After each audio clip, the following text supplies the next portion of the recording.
Serial killers deal in singularities. I'm a numbers guy. What is going on, everyone? We're back with another horror movie reaction. I'm Depraved. I'm Hellcat. Together we are... Hella Depraved. Horror! Oh, this is such a good movie. This feels so good coming off of the review we just recorded. Right. To go from one of the worst we to... go from one of the worst movies one of the best we've seen to one of the best movies. Right. That we've seen. So this is why we didn't get a sequel, by the way. I just read the budget for this movie was $2.9 million. It only made $74,000 in theaters. It's gonna be a cult classic. I feel like a lot of Luke Evans stuff goes and becomes cult classics because he's a goddamn great actor. It's just kind of upsetting. Okay, so I also feel like this movie, by the way, out of the gate, since it was produced by WWE Studios, was immediately looked over. Yeah. They're like, oh. Which pisses me off because the last horror movie that they had was really fucking good too. Which is See No Evil for those of you that don't know. Exactly. And in terms of horror movies, yeah, they must just be kind of like sidelined. The only other horror movie I can remember off the top of my head that WWE was involved with was kind of a letdown. Right. Which was The Leprechaun. The last one. Yeah, okay. Where he's not really a leprechaun, but it's, yeah. No, it was. I guess technically now it's not the last one because they had that one the Legacy sequel that came out. Yeah, okay. Anyways. The sequel to the very first movie, yeah. Right. Go ahead and hit him with the plot, baby. Okay, so this was a 2013 release, which honestly, it should have gotten way more, like, publicity, whatever. So, where do you start with this? You see a couple driving across the country, and they're obviously moving. They've got a trailer hooked up to their car, and they get accosted by this group. It's almost like a family-style group of thieves and goons, kind of, and driven off the road. And the goal is to steal whatever they're transporting.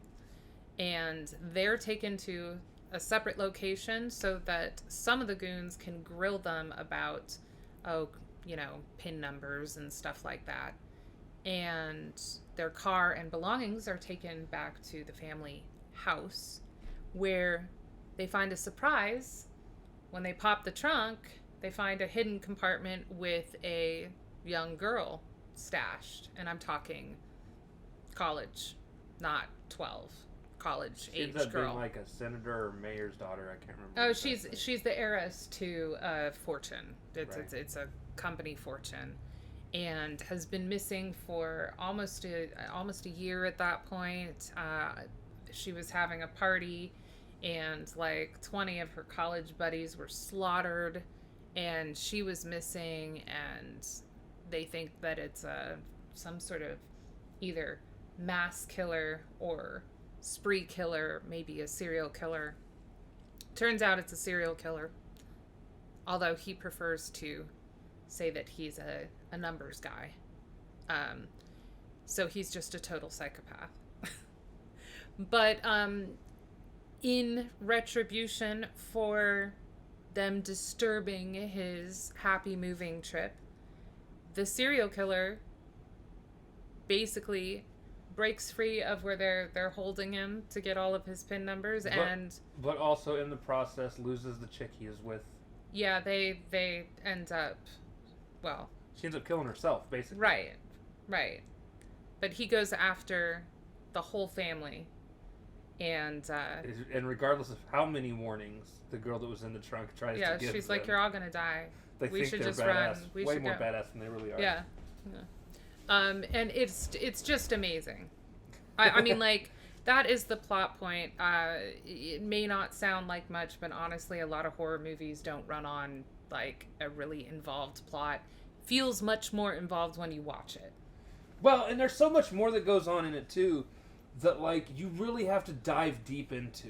Right. That's the synopsis to it. Like, there's a lot of little things that you're like, oh man, that makes it even better. Like Luke Evans' character, whose name is Driver, by the way. Driver is so goddamn insane. Like, they show a past Right. sequence Complete psychopath. of him and the girl that was in the trunk, Who which is Emma. Adelaide Clemens, who also played Sharon in Silent Hill 2. She's a really good actress. But yeah, she's Emma Ward in this. But Emma has a flashback moment where He's testing / training her. He's training her, and he stabs himself in a place that's going to kill him Right. if she doesn't help. And a fear of being locked in this place. She's locked in a silo. That's where he's Right. keeping her captive. Yeah. She saves his life. And when he wakes up, she was like, she's super mad at him because she couldn't find a key on him. And he's like, you chose me. And he's like, you could have walked out at any point. I never locked the door. And he just walks the fuck out. And I was like, dude. Oh, he absolutely mind fucks her on top of everything else. Yeah, yeah. And he creates what ends up being, will if there's ever a sequel, end up probably being a monster to walk in his footsteps. But that's what she said when one of the girls in the family asks Emma, what did he want with you? What did he, And she was like, I think he was trying to create me. She went from a college girl to a survivor that thinks like a psychopath in order to try and outsmart them. I mean, like at the very beginning, she's running through the woods and gets caught in a trap and uses a piece of glass that was stuck in her foot to carve Emma Lives into the tree so that when the sheriffs actually do find that spot about 6 months later, they're aware that she is still alive somewhere out there and is probably being held captive. So he obviously does sort of like a catch and release and then recatch type thing that she's got to outsmart each time. And like, it's just, he's so good in this role. She is so good in this role. I mean, are we moving on from the plot to... All right. We're going to go into the cast. Okay, before I start absolutely glowing over this movie. Just to give you an idea, again, this is a WWE Studios film, distributed by Anchor Bay Films, directed by Ryuhei Kitamura, written by David Cohen, starring Luke Evans as Driver, Adelaide Clemens as Emma Ward, Lee Targison as Hogue. Who's Lee Targison? I think that's the dad. Yeah. Yeah. Derek Magyar as Flynn. America Olivo as Tamara. Yeah. Bayu Knapp as Denny. Lindsay Shaw as Amber. Brodus Clay as Ethan, who Brodus Clay is the WWE wrestler that's in this movie. And he makes it for about 2.5 seconds. Pretty early on. Yeah. Laura Ramsey as Betty. Gary Grubbs as Harris. And then there's a family that is killed by Flynn early on. Flynn being one of the redneck guys. We're going to call them the family. The family. Yeah. But the other the family he actually kills when they're trying to rob the place, is played by Andrea Frankel, Rob Steinberg, Jake Austin Walker, and Dalton E. Gray. Yeah. Yeah, they really have no bearing on the rest of it, other than you realize that this family is not just petty thieves. They're, fantastic cast overall. Yeah. Everyone does their roles expertly. Everyone. Yeah. The people like Flynn, you hate him. You want him to die. He does a good job at making you making you want him to die. The great thing about this is, yes, Luke Evans' character is the top dog in terms of psychopath serial killer type person, but he's not the only one in here that is. Right. Like, Hogue is the head of the family, like this crime family, and Lee, who plays him, plays the psychopath quite well. Just a different kind of psychopath. Yeah. Flynn, who is basically... He's sloppy. Here's actually a very He's young. excellent way And to impulsive. to compare it. The head of the family, Hogue, is a psychopath, but he's very sloppy. I think the dad is more like, acts like a dad. Well, yeah, but I still think him and Flynn are more on the sloppy side of things, just differently. So, like, Hogue is they're a crime family, but he's not violent. He's No. more trying to rob things, Make money. to make money. Yeah. He's not out trying to kill people, because once you start killing people, that puts you in a whole different range of shit you got to start worrying about. I think the only sloppiness he has is that he doesn't keep a firm hold on some of the people under him, like Flynn, who is and Flynn completely off his rocker. is in off terms his of rocker and is impulsive, violent, just doesn't give a shit. very sloppily impulsive. Yeah. Like, he doesn't even think about what he's doing before he does it. He does it, and he's like, How oh to shit, cover how do it we up? fix this? How do we? Yeah. Whereas on the other side of psychopaths, you've got Luke Evans' character Driver, who is very calculated, very thoughtful in everything that he does. Like, even to the point where there's a point in time where the lady, Emma, at the end, points a shotgun to him. And he puts the trigger to his face. Right. And he's like, go ahead and pull it. And she does. And he even looks at her, he's like, you never count shots. Well, he said no, college girls, and she hadn't taken the safety off. Was it the safety? Yeah, I and it's couldn't like, remember so if that was the he shots. glanced down at the shotgun, realized the safety was on, and dared her to do it. I mean, so he's able to think in the moment as well as in the Right. future, and it's just amazing. But then you've also got Adelaide's character, Emma, who he has created to be a psychopath. And so there are moments where, like, I don't know, Hogue's got a gun to her head, and he's like, you're not leaving, basically. And she turns around and she goes, that's fine. I have better chances of escape when he's killing the rest of you anyway. Right. And you're like, no, okay. None of it really Sure. matters in the end anyways, because she's being tracked. He knows where she's at all times. Yeah, exactly. And none of us had any clue until he digs it out of her before he takes her Oh to my the god, it's hospital so. at the But end. this is so amazing. So in terms of horror movies, like, this has a fresh plot for me. You know, I mean, like, there are plenty of movies about people that are moving cross country or whatever, being attacked and held hostage and blah blah blah, you know, but not accidentally attacking a serial killer. You know, that's Right. new. Let's turn the tables. And not just a serial killer. Yeah, no, not just like- any serial killer. Like, some of the first things We're talking that he about does. Navy SEAL level of combat Right. training Right. and thought process. You're like, but who nuts. taught you? Like, he doesn't give a shit. So the WWE star that is Brodus Clay. in this, big guy. I didn't want to get too far into this till we start talking about special effects, because I know what you're going into. Oh, okay. But anyway, there are the traps that he sets. There are like, every kill is different. Every kill. Like, there's no overused anything. His lures are different each time. All the characters, honestly, have very completely different characters. So it's very interesting. Right. But you still have some of the tropes. Like, you definitely have the ditz. You have the AWOL guy. You've got the heavy muscle. You've got the slut. You've got the absolute ditz. Of course, he's male, which is kind of fun. But it's nice to have, like, all the 4 different types of psychopaths in there, because that makes it fresh and interesting. Right. So, special effects, because Now, going into special some of effects, these are 'cause- yeah, amazing. the Yeah. special effects in this movie are so well done. Right. So well done.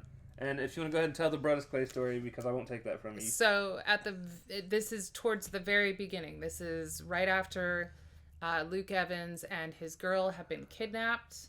They are set up with Brodus Clay's character, and he is supposed to be trying to get PIN numbers and stuff out of them by threatening them.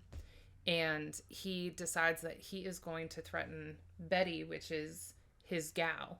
And instead of allowing Luke Evans' character to be threatened, she leans forward and slices her own neck on Brodus Clay's knife. And I don't think he had any intent of permanently disposing of them in the first place. So Betty is out of the picture, which enrages Luke Evans' character. He breaks out of his handcuffs and takes out Brodus Clay by sticking the handcuff up through the bottom of his jaw while he's saying, "Haven't you guys ever heard of flex cuffs?"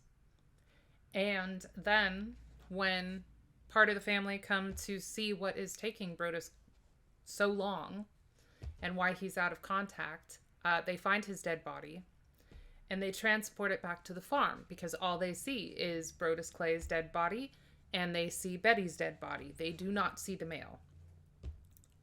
So, after they have taken it back to their place of hiding and they have put him into the storage shed to keep him cool until they decide to bury him, they leave the room and all of a sudden Brodus Clay sits up.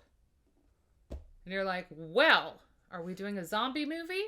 And you just hear this flesh-cutting noise and Brodus Clay drops like a fucking suit, wet, soppy suit. And there is Luke Evans peeking at you like he had put himself in Brodus Clay. It was a Star Wars moment turned on human beings. It was amazing. So yeah, he's stark ass naked, which by the way is very nice. No effects needed. Covered in blood. He was covered in Brodus Clay in order to, like, no fucks given. And he's just like looking at the camera like, It was immaculately done. It was so well done.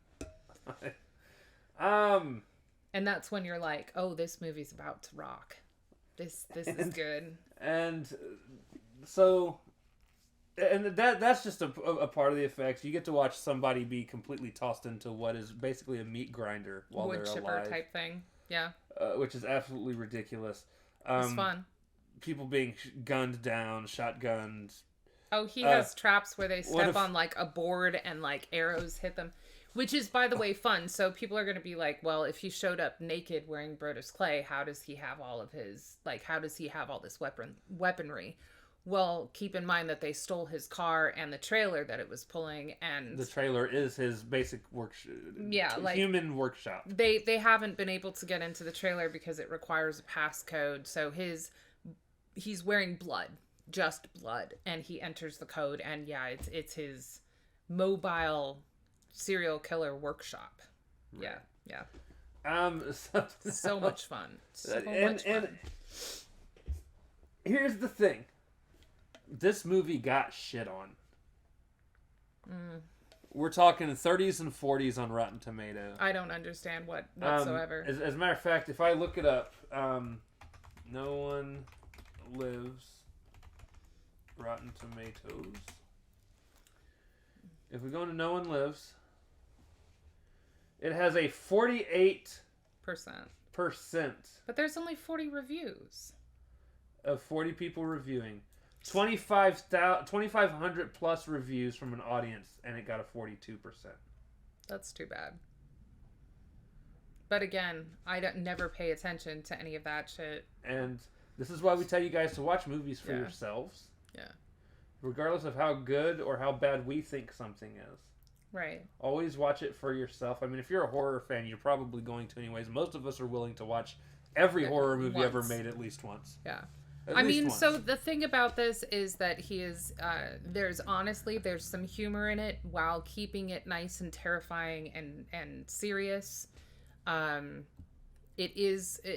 gives you the whole being stalked, having the tables turned on. I mean, the nice thing is that the family thought they were badass, and so this is having the tables turned on them where they're the ones in danger. They're kind of stuck in the house at first, like he's assaulting the house. I mean, like, there's all sorts of, I don't know, danger in terms of even Adelaide's character doesn't really know who Driver is. He's her kidnapper. He killed all her friends. He's trying to make her this psychopath, but, like, she doesn't even know his name, you know?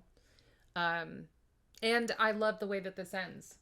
I love who actually does live and what no one lives implies at the very end. Like it had a wonderful resolution.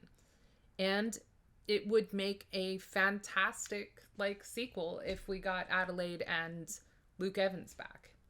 I think it would be fun for her to be hunting him down. I think so too.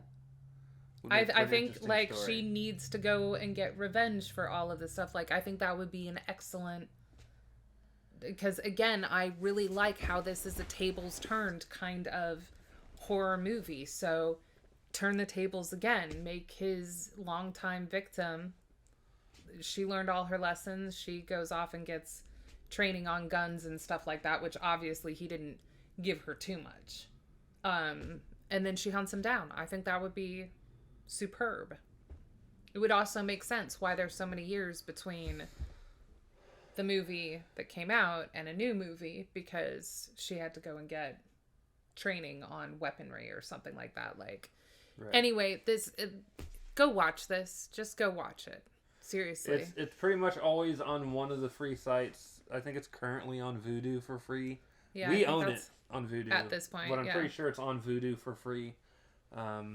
We saw it the first time, I think, on Tubi for free. Yeah, with ads or something like that. But it's honestly, it's worth it, guys. And Luke Evans, if you know Luke Evans, like I feel like before we get into the movie, our actual scores, that is something I've wanted to talk about. Was just Luke Evans as an actor gets so unjustly shit on in his movies. And I don't mean him as an actor, but his movies, his movies always in seem general. to get shit on. they either don't get the publicity, they come out at the wrong time. Like, so they're saying Dracula Untold, it's not actually the movie that people dislike so much as, like, it just came out at the wrong time. You know? Like, it was released when people didn't want to go, or I don't know, but he's That's 2014. That was way before anything bad. Yeah, but they said there was something else that came out around that time, or, like, if you look into it. But he's a fantastic actor. People have watched him in, you know, The Hobbit and stuff like that, and sort of like... He was in the 2010 Robin Hood, Dracula Untold in 2014. He was in a Fast and the Furious short. Blitz.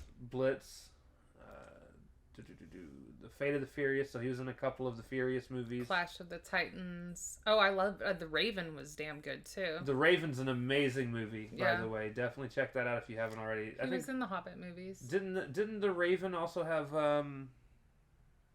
Oh, shoot. Yeah, playing the actual role. John Cusack? Yeah, thank you. Is I have such a hard time with names. But he was in all the Hobbit movies, the actual The Hobbit Girl movies, on the not Train. The, There's another Fast and the Furious. another Fast and the Furious he was in, as well as the Pinocchio Disney live action movie. That Oh, just that's came out. right. Wasn't he Gaston? I don't know. I'm pretty sure he was Gaston. Oh, and the Beauty and the Beast animated. Yeah. Right? Anyways, Luke Evans, in my opinion, he's just a fantastic actor. I think Dracula Untold, still to this day, in my opinion, is the best telling of a Dracula story. Dracula Untold is amazing. And I don't care what you guys have to say. Bela Lugosi, obviously legendary for his Right. portrayal. Two completely different kinds of fucking Draculas. So I'm Right. not even going to compare them in that aspect. But I'm telling you right now, Dracula Untold is my personal favorite Dracula-style movie. I love everything it. about it. And the one thing people bitched the most about in Was that the specific CGI movie for the was fist. them using the bats as weapon the way that they did, and CGIing them to do the motions and stuff. And I loved it. That was one of my Here's favorite the fucking thing. things. Like, if you don't want bats CGI'd to look like a fist as a mass to be used, go watch Batman.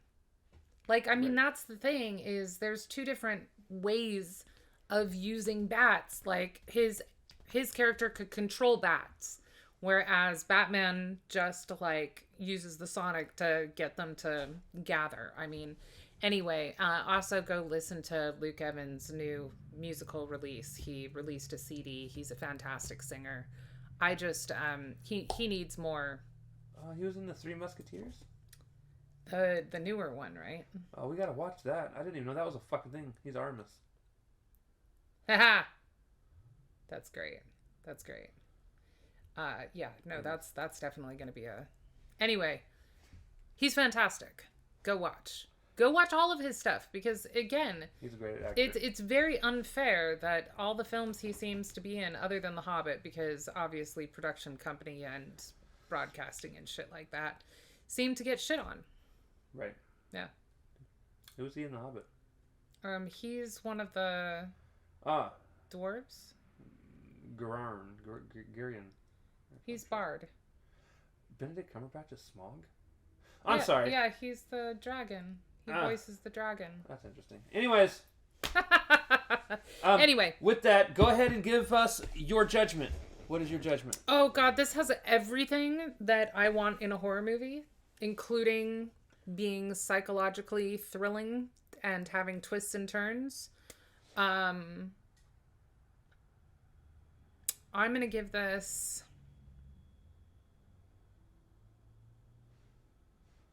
I want to give it like a 4.5 skin suits, but finding a skin suit is going to be super hard. Clipboards. Hold on. That's funny, by the way. Yeah, and I'm not going to explain that. You're going to have to watch it to know what a clipboard signifies. All right, so you said 4.5. Yeah. Clipboards. And I honestly don't know what they could have done to make this a 5, other than the plot just isn't as iconic as like The Changeling or whatever, you know? So this is probably going to be one of the few times this ever happens. I'm giving this a perfect score. Perfect. I don't think... It's tempting. There's like not anything wrong with it. But yeah, I'm going to give it a perfect score, and let me tell you why. The acting, I feel like, is top notch. Regardless of role. It doesn't matter. Everyone did Their part amazingly. No complaints there. Yeah. Graphically, a nice mixture of both practical and digital effects that mixed together in a perfect way that did not come off as cheesy, unrealistic, fake, anything like that. Right. I absolutely love the whole plot of the thing as far as people fucking with the wrong guy. Yep. This movie is the definition of fuck around and find out. Right.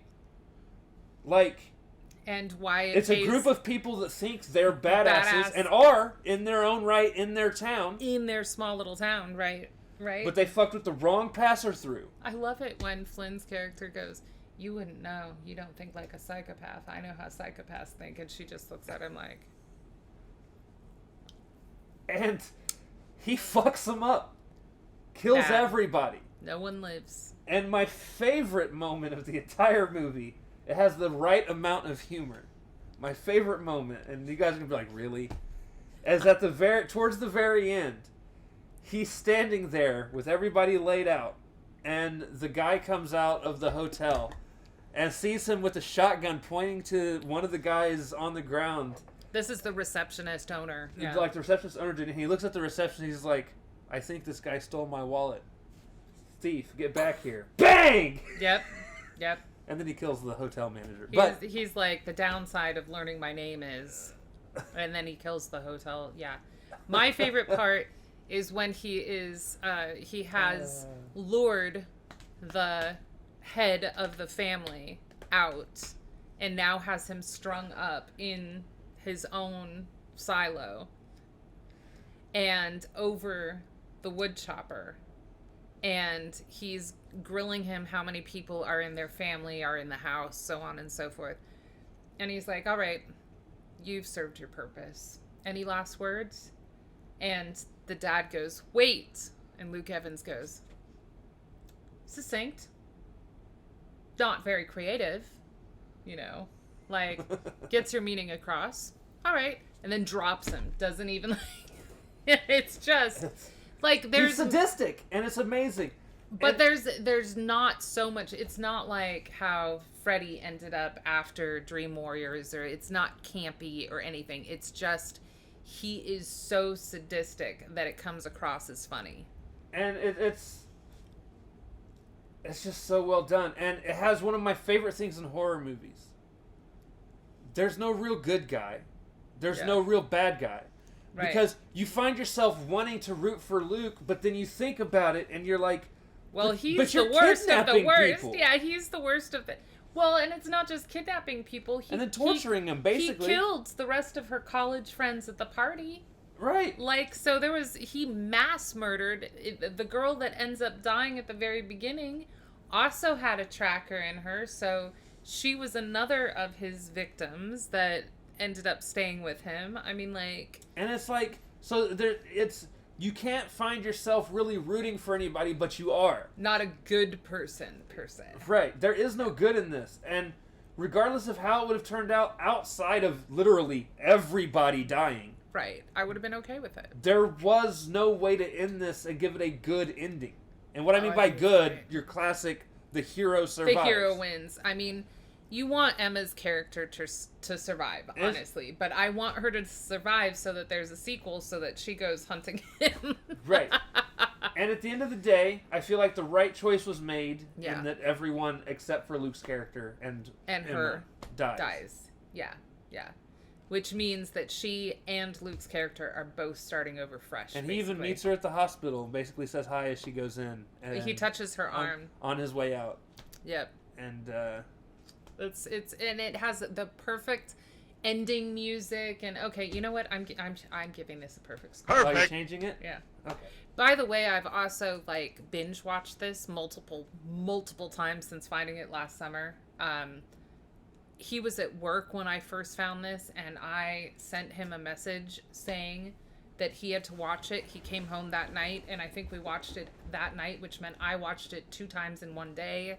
Like, he just bought this for me for our anniversary, and as soon as I saw it was on Vudu, I watched it.